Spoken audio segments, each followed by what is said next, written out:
à l'exécution des règlements et des décisions gouvernementales, s'enquérir des réalités de chacune des communes de son département, apprécier le fonctionnement des organes communaux, tels sont les objectifs des tournées statutaires du préfet de Lomé, dont la dernière étape a eu lieu le vendredi 29 novembre 2024 à la Maison des Jeunes de Porte-Novo.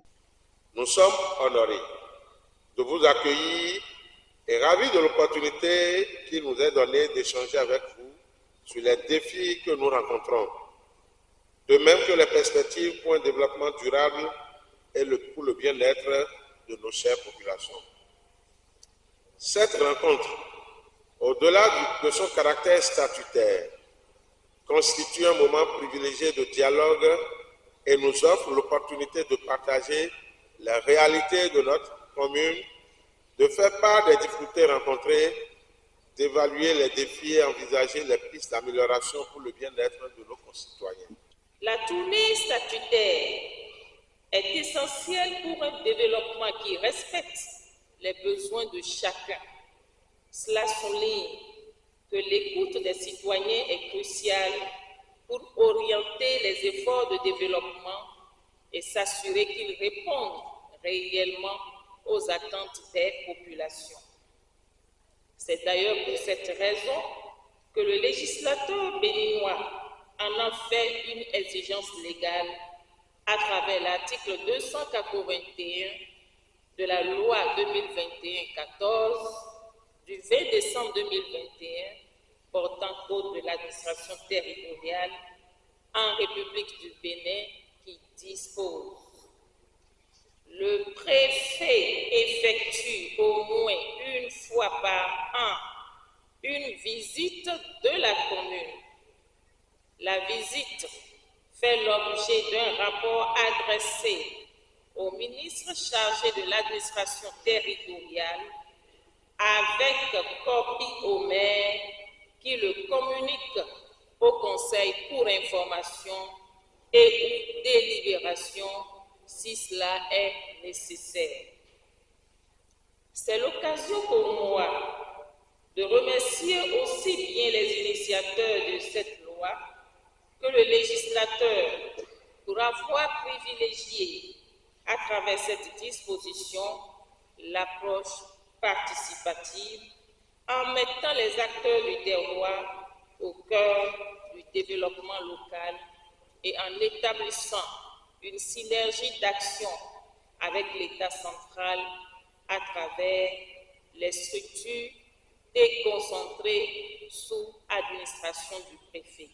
Une occasion pour le premier citoyen de la ville aux trois noms de remercier l'autorité de tutelle, mais également pour la secrétaire exécutive, la présentation détaillée d'état des lieux de la gestion de la mairie. À la date du 31 septembre 2024, et sous le leadership du maire, 7 sessions du conseil municipal ont été tenues, soit 3 sessions ordinaires et 4 sessions extraordinaires. Le conseil de supervision se tient mensuellement et on note 19 réunions sur la période de référence.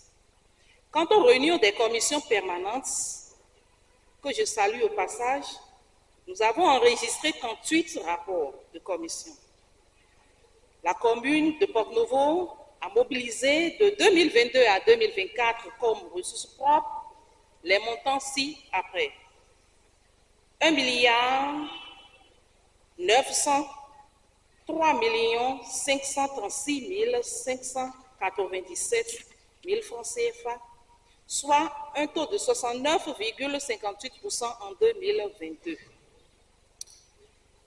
En 2023, la commune a mobilisé 2,49 982 334 francs CFA, soit un taux de 81,55%.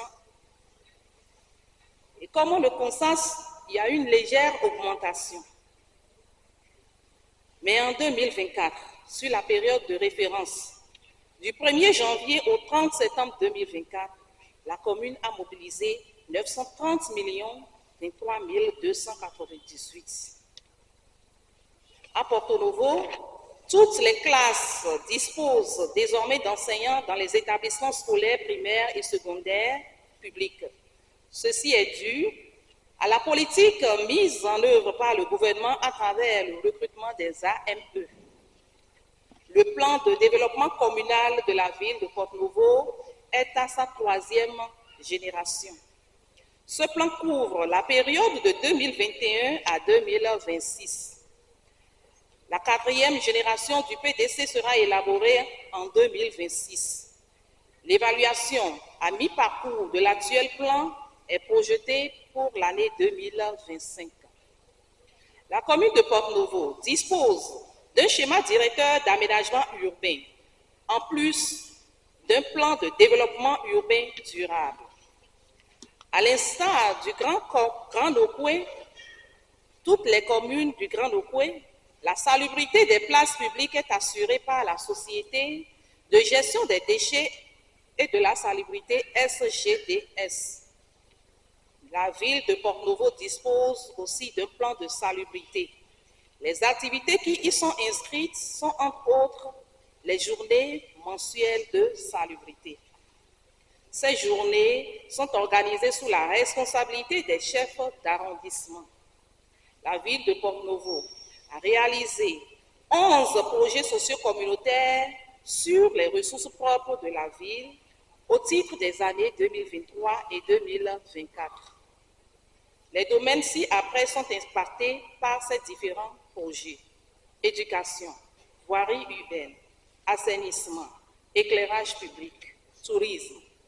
Au regard de la complicité des marchés publics, l'exécution du plan annuel d'investissement au 30 septembre 2024 est évaluée à un taux de 50%. Conformément au code de l'administration territoriale, le maire réunit tous les 2 mois ses adjoints et les chefs d'arrondissement. Toujours pour la bonne marche de l'administration communale, la mairie travaille en parfaite collaboration avec les chefs de structures déconcentrées de l'État. Au titre de l'année 2024, 3 réunions de cadres de concertation ont été tenues entre le maire et les chefs de services déconcentrés de l'État au niveau local. La commune éprouve quelques difficultés, surtout dans le cadre de la mobilisation des ressources, malgré notre détermination et l'accompagnement du conseil communal. Au nombre de ces difficultés, on peut citer les plaintes de méventes dans les marchés, l'incivisme fiscal et la morosité économique. Mais je puis vous rassurer que plusieurs dispositions sont en cours pour trouver des solutions appropriées à ces difficultés. Nous pouvons aussi rajouter qu'auparavant, certaines recettes initialement collectées au niveau local sont aujourd'hui collectées sur le plan national. Toujours dans le cadre de la mobilisation des ressources, je voudrais remercier tous les corps constitués de la commune et espérer davantage l'appui des responsables des structures déconcentrées de l'État, des élus communaux et locaux, des artisans, des étudiants et des associations des femmes et jeunes de la commune. Je n'oublie pas les membres de la société civile qui non seulement participent à la sensibilisation, mais aussi répondent promptement à toutes nos sollicitations. Dans une ambiance conviviale, des messages constructifs ont été livrés aux doléances des populations par l'autorité de tutelle, mais également saluer les réformes du gouvernement du président Patrice Talon au niveau de la décentralisation.